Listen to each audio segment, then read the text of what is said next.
I would like to ask the Nobel Peace Prize laureate, one of the Tunisian quartet, Abdessattar Ben Moussa, president of the Tunisian Human Rights League, to come to the stage.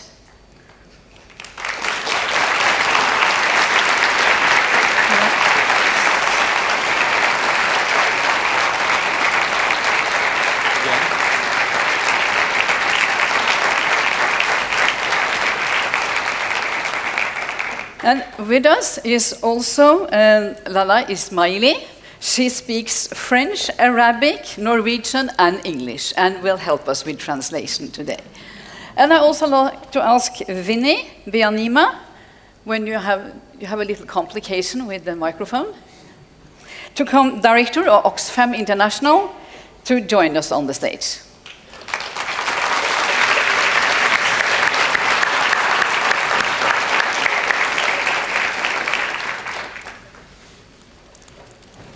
See you again.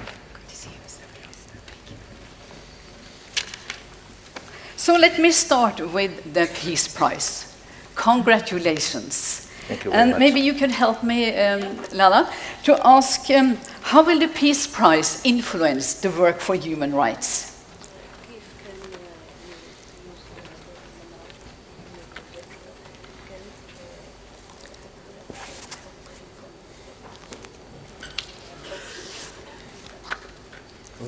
We are very happy for the congratulation.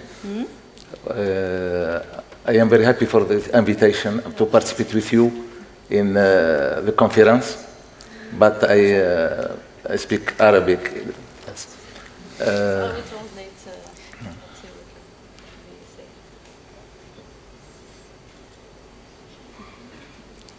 So we will be happy if you can answer in Arabic or French, which language you prefer, and we will have some help to translate. Yeah. I can talk now. Yeah. The Tunisian woman is the principal actor of the revolution in Tunisia. The role of women in Tunisia were very important, and that's why the revolution was very successful as well. يعني تونس كانت يعني على حافة عالية وتدخل المجتمع المدني لإنقاذ البلاد. The Tunisian society was nearly by the civil war, but the women or the revolution was the key for to resolve this issue. وتوافقنا إلى دستور يضمن حرية المرأة والمساواة التامة. We agreed that we adopt a constitution to protect and to respect the human rights and the women's rights. And la parité يعني في المسؤوليات. And also the equality of responsibilities for both genders.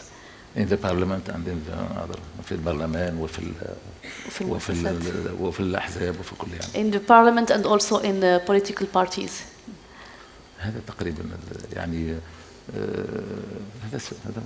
Yeah, that's the main explanation that you asked for. Thank you very much. Let's concentrate on one basic human right, women's right. But first, let's take a brief look back 20 years to the Women's Conference in Beijing. There is one message that echoes forth from this conference. Let it be that human rights are women's rights and women's rights are human rights once and for all.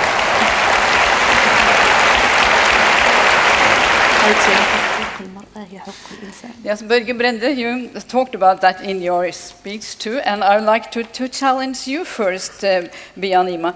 Is this what has happened? Is it clear that the woman's right is an undisputable part of human rights today? We are still on the journey, but since 1995, that moment, and I was honored and privileged to be there, a lot of progress has happened, but women's rights are still not equal to human rights, and women everywhere still struggle for equality. Yes, Børge Brende, would you like to elaborate? You said you wanted to elaborate on Hillary Clinton, and here she came back. Yeah.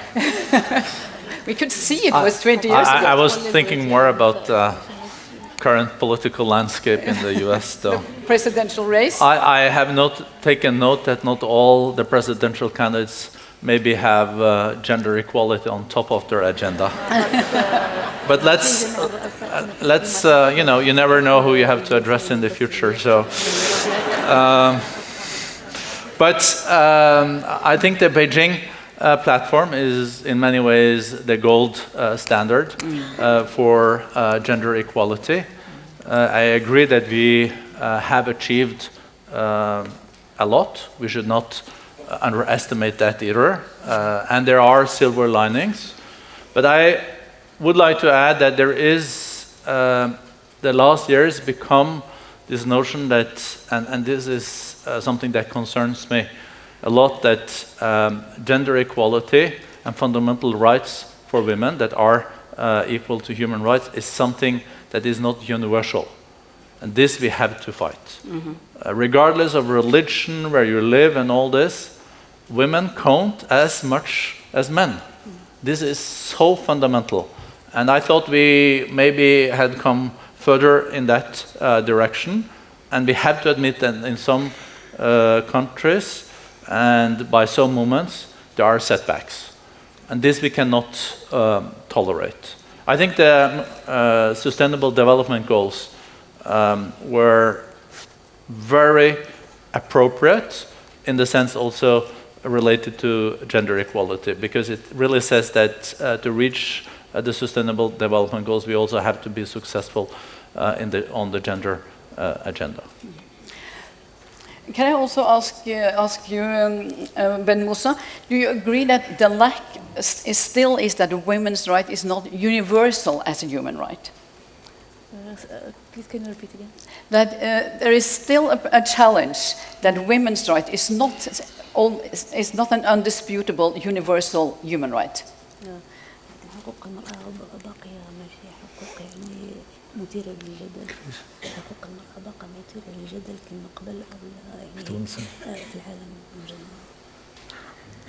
حقوق المرأة ليست في النصوص فقط، لكن المسألة في العقلية الذكورية متاع الرجال.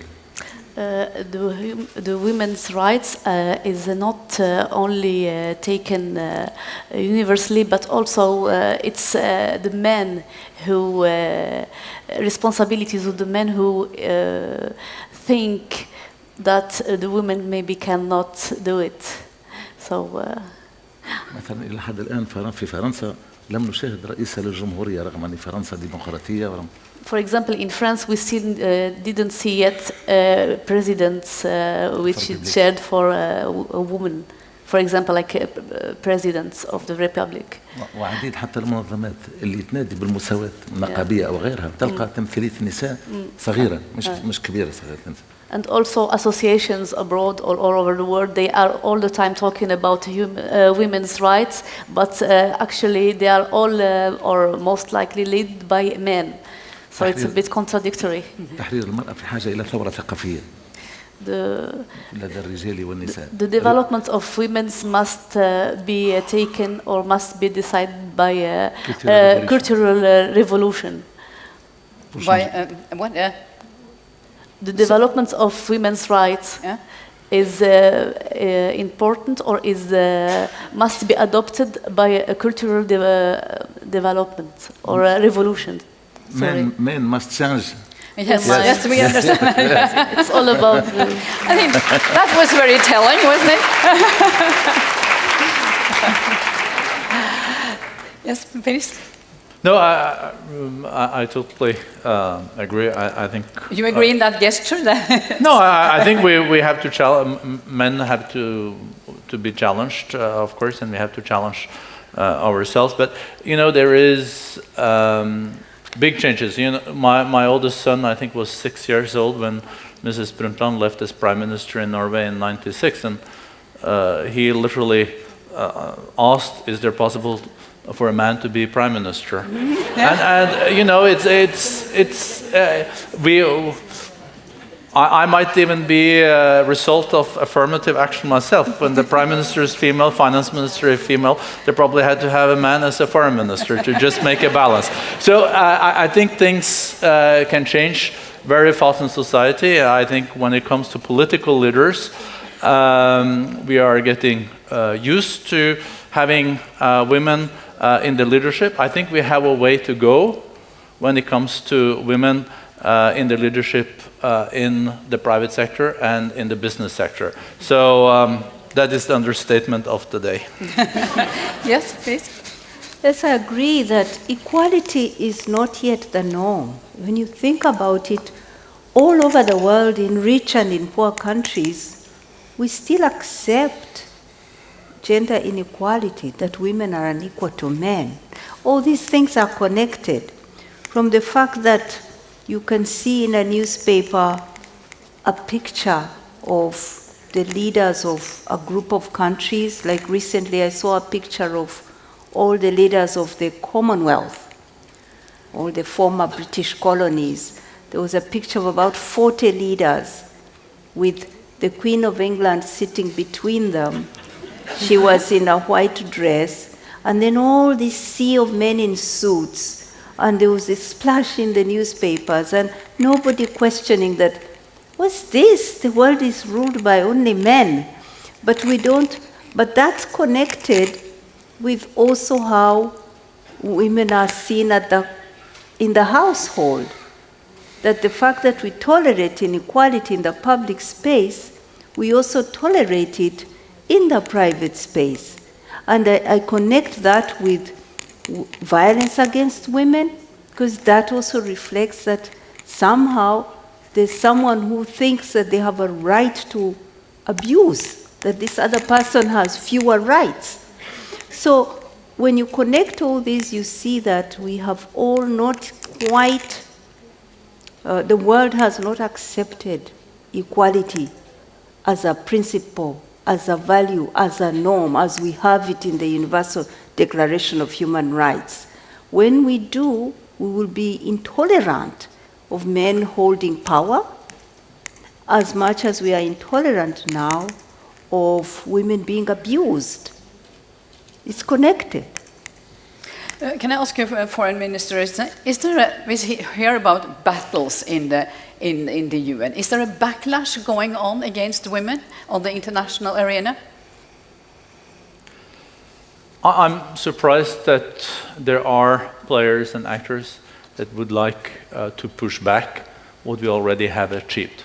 The reason why I said the Beijing platform is the gold standard is that we have not, after Beijing, seen any major new policies being agreed on that push the envelope further. And it is a bit annoying that in many international discussions you have to protect, it's really about protecting what you agreed about 20 years ago. I think this is an illustration on where we stand, firstly.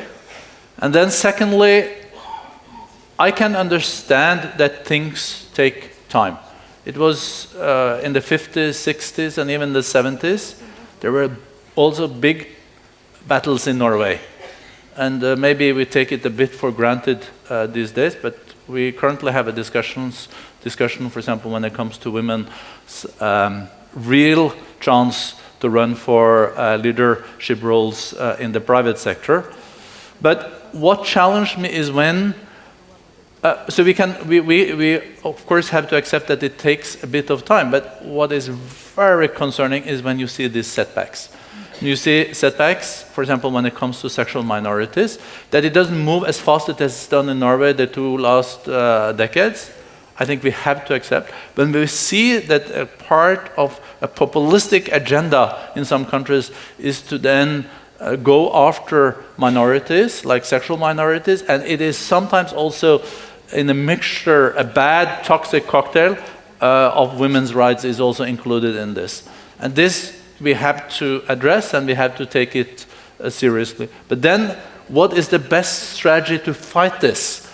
We have to then think through how to make sure that this is changed. And there I believe education, I think empowering women, and then also use our ODA in a strategic way, not a condescending way, and patronizing way, but in a strategic way, so we see real results.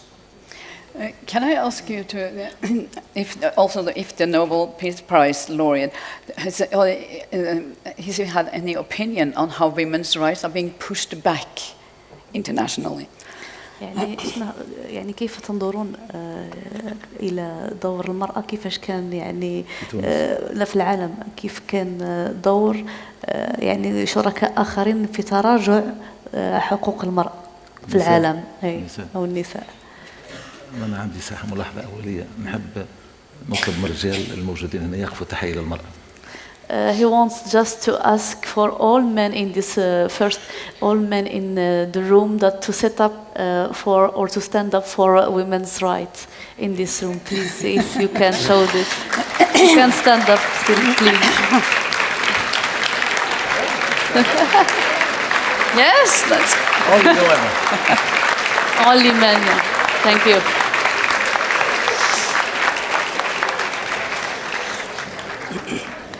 هذا طلبته لتحية المرأة. أيضا طلبته باش نعرف الرجال الموجودين هنا. Byanyima, sorry, he just wanted to add that he wants to ask this because he wants to show that how many men are aware or are interest for this issue. يعني So that shows. حضور الرجال قليل. And there are only few men that they are here today. That shows something.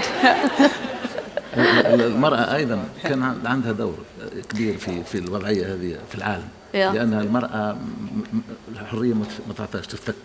والمرأة غالبا ما تقول معناها مش struggle. And also the woman was a part of not letting this her rights to be taken. So that's why she must struggle or combat in order to get the rights, not just to be waiting for them. Let me go to you, Byanyima. Just call me Winnie. Winnie, yes, certainly I will. Winnie, can you comment on this toxic cocktail that the minister was talking about? Mixture of sexual minorities and women's rights that is now so much on the international agenda. Actually, women's rights are being pushed back in different ways. Let me give you an example. Just last week, a law was passed in my country, I come from Uganda, restricting NGOs. It's quite a draconian law, giving government more power to control non-governmental organizations, to ban them if they don't say what they want, and so on. So when you think, why did they put this law in place? It was because they see that quite a number of civil society NGOs, particularly at the national level, are pushing and asking for more democratic rights and making alliances with political parties that are on the opposition to resist what is a growing dictatorship. But when you think about the implication of this law, who is going to be hurt the most? Actually, it's not so much the pro-democracy organizations at the national level. The people who are going to suffer the most are poor women in the villages who have issues that were being brought into the public space that were not being put there. For example, women had brought legislation, a petition in the Supreme Court on maternal mortality. They were saying every time a woman dies in childbirth, 17 women in my country die every day in childbirth. That every time a woman dies, it's the government to blame for not putting there the services that could have saved this woman's life, putting the responsibility back. This is the kind of work that women's organizations have been doing, pushing back for women's rights. They are the ones going to be hurt. The government seeks to control political power, but in the process, they are bringing legislation that is going to hurt the weakest and the poorest the most. That's women, that's sexual minorities, that's ethnic minorities. It's the most excluded, most vulnerable, who are the victims of this restriction. So in many ways, what we have to fight for women's rights is in the mainstream, but hurting women's rights even more. So I don't know whether my point is clear. Yeah. Thank you.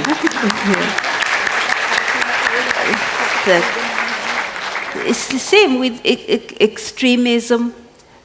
You put women at the front lines of a wider ideological conflict, but women become the battleground. Their bodies, their rights become the battleground of this wider ideological conflict.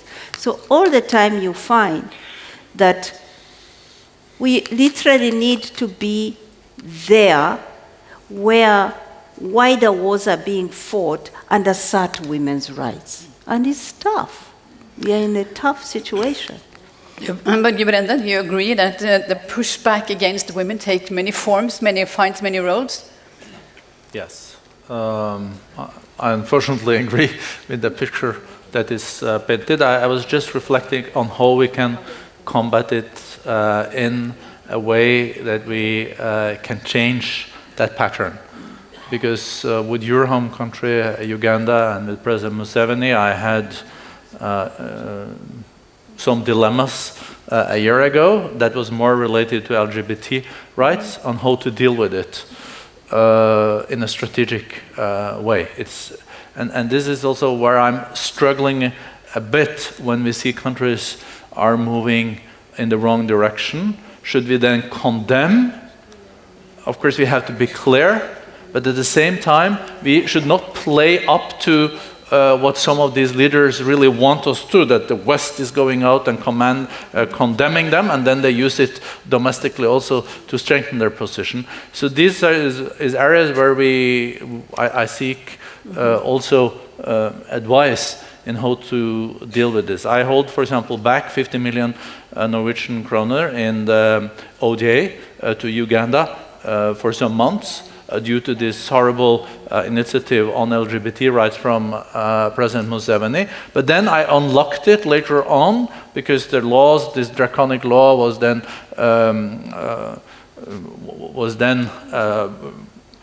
held back again.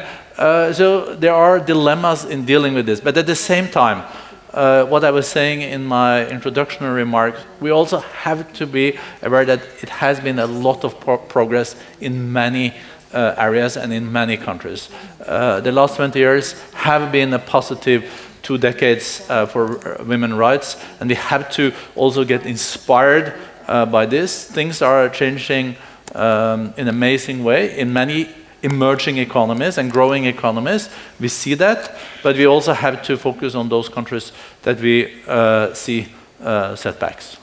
Can I come back in on this? Yes, please. Thank you. I think we have to be careful and remain very much at a strategic level. This example you give is a very important one.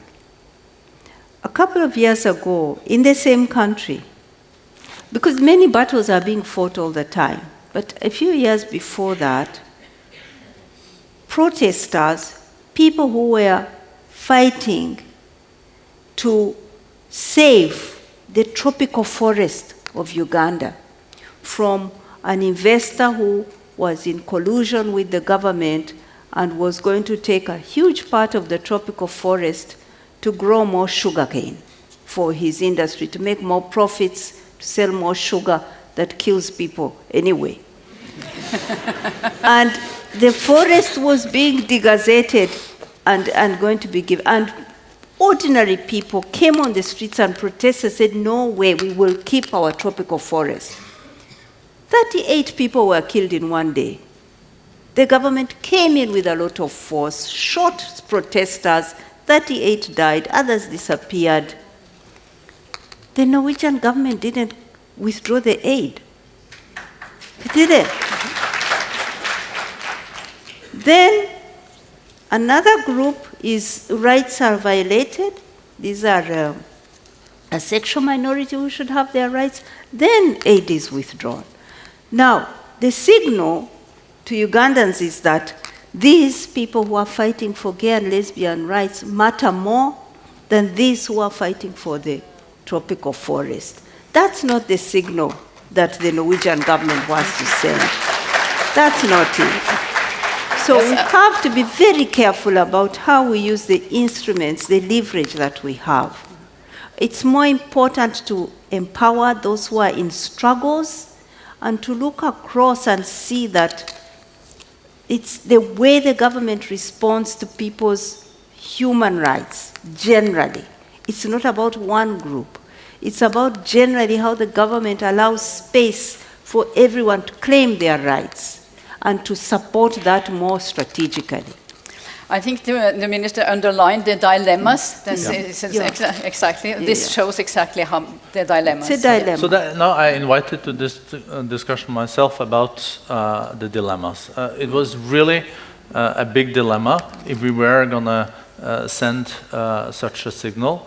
But you know, when you introduce and discuss death penalty for being gay, I think there are some limits. It is really some limits and some standards that you have to set. But I agree, I don't think it's necessarily always the right strategy either. So we have to, and that's why I also underline when it comes to women's rights, where we see them under pressure, we have not to be seen as condescending or patronizing or like playing up to what some leaders want. But I totally agree. I think the long-term strategy, the short-term, medium-term, and long-term strategy is to empower those groups that work in a strategic way on making sure that women get economic rights, the right to inherit, to participate.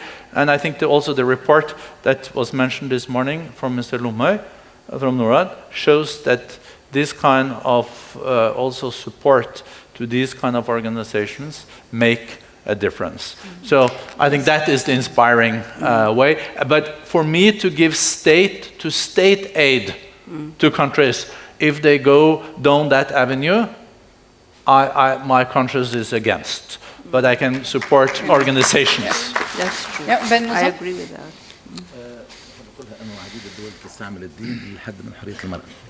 There is many countries that use the religion as to hide or not to protect the women's rights. ولهذا لازم نفصل بين الديني والسياسي. That's why we have to cut or separate between the religion and the politics. في تونس منذ 57 يعني وزارة الأحوال الشخصية عملت مساواة بين الرجل والمرأة. In Tunisia, since 1957. 57. Yeah, 57. That Tunis adopted to separate and to respect the human rights and women's rights. ومنع تعدد الزوجات. البلد الوحيد في العالم العربي. And it's the only one Arabic country, I think, that is against the polygamy or to have different wives at the same time. وقت وقع مناقشة القانون تم واحد من الشريعة واحد من رجال الدين. When we were talking about this revolution or change in the way how was Tunisia, there is one religious man. يعني قالوا منع تعدد الزوجات. Yeah. قال لهم لا تعدد الأزواج مسموح به يعني المرأة تنجم تاخذ برشا رجال. So he said, the religious man said, if it's like this, that the polygamy is against it, also women, if we allow men to marry more than one, that should be also for women, that we should allow her to marry more than one. So there should be a gender balance, yes. or illegal, yes. But I also like to ask what was mentioned here by Børge Brende, is the attempt to label human rights as a Western right. Can you, yeah. I would like to comment on that the universal human rights, that there are forces in the world that try to label human rights as something Western. مجموعات اللي كتحاول ترجع الوراء يعني لا في العالم يعني كترجع يعني هذه الحقوق هذه وكتخليها ما تجيش للقدام يعني كيف يعني كتشوف فانت كيف كتشوف او فانت ما كاين شنو هو رايك انت في هذا الموضوع انه كيف في مجموعات في العالم او يعني جمعيات او الاطراف كتساعد انها توقف هذا المشروع تاع تطوير حقوق الانسان فانت كيف تشوف؟ لازم المجتمع المدني الكل يقف ضد هذه المجموعات. All the civil society must be against and then must protect the human rights. التي هي تجسد الميز الجنسي والميز الجنسي يضاهي الإرهاب. Yeah, and that can give or can impact in terrorism and can give gender discrimination and also like sexual discrimination, and it is what's it talked about. Discrimination is all terrorism. Yes, that it give the terrorism as well, or provoke it. Yeah. Let me continue on religion, because it was said from Tunisia that the split between the state and religion is very important. Winnie, do you agree? How is religion used to the repressing against women? You know, this is we are seeing a big push against the universality and the indivisibility of rights, of human rights, and this is coming from.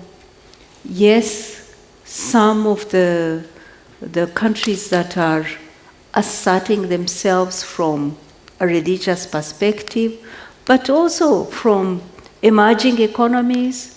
There are countries that are questioning the universality of rights and pushing back and saying that they are for a development model, a growth model, that is not respectful of human rights. And we need to be now fighting again for that charter of human rights. It can't be acceptable that a government seeks solutions from the United Nations, either from the Security Council or from WTO regulations, but does not want to respect the fundamental charter on human rights. It can't be. You can't pick and choose. If we are part of the United Nations, what brings us together, first and foremost for me, is that Charter on Human Rights. So whether you are defending that you want to have a democracy that has no voice of citizens, or whether you're saying, for us, our culture and religion does not allow women to go to school, you are all in violation of a charter that you have signed on to. And we must defend that. And organizations, development agencies, human rights global agencies need to be at the forefront in supporting the struggles for human rights. It can't be acceptable that today a girl like Malala gets shot because she's fighting for her right to education. I mean, more than 50 years ago when I was born in my country, women were fighting for the girls' right to go to school. In my country, I got a chance to go to school, but many of the girls of my age didn't, or got only 3 years and were pulled out to be married. Now, it can't be right that half a century later, you have some groups asserting that a girl may not have her chance to go to school. I find that unacceptable, and even if we say progress is slow, for me, that is totally unacceptable. 50 years now, it should be a right for every girl to be in school. Yep.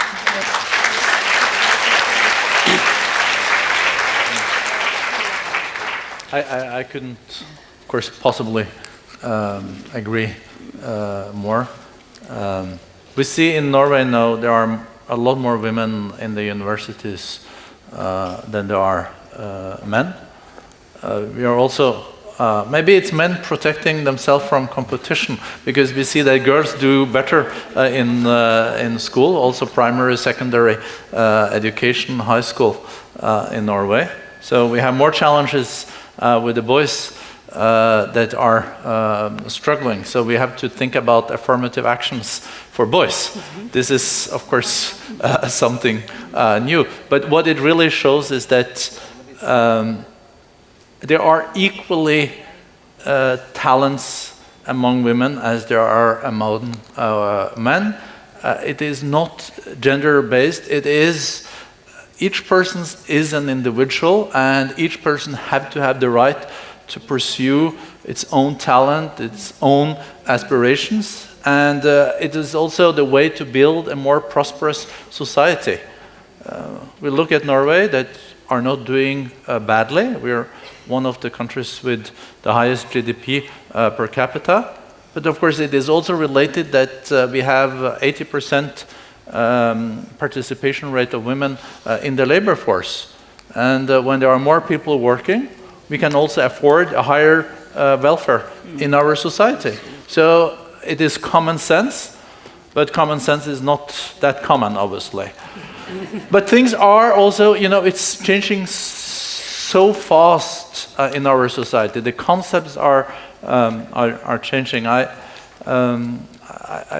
just, my wife is a judge in Oslo, and 10 years ago, when she picked up the phone, she told me that 1 out of maybe 5, 6 said, "Is it possible to talk to the judge?" Thought obviously it was the secretary picking up the phone. Yeah. And she tells me no, that it very rarely happens. It's only some old man that calls in, and then insists on talking to the judge. And this, it's changed in 10 years. So 10 years ago, 1 out of 5, no, almost no one. Of course, this shows how fast things also, the concept change in society. It was very tempting to end this conversation on this optimistic note, but before we let you go, let me ask the laureate, what is his hopes for the future concerning women? شنو هي تطلعات أو تأملاتكم بالنسبة لتطوير حقوق المرأة في تونس أو في العالم بس في المستقبل؟ أولاً في تونس يعني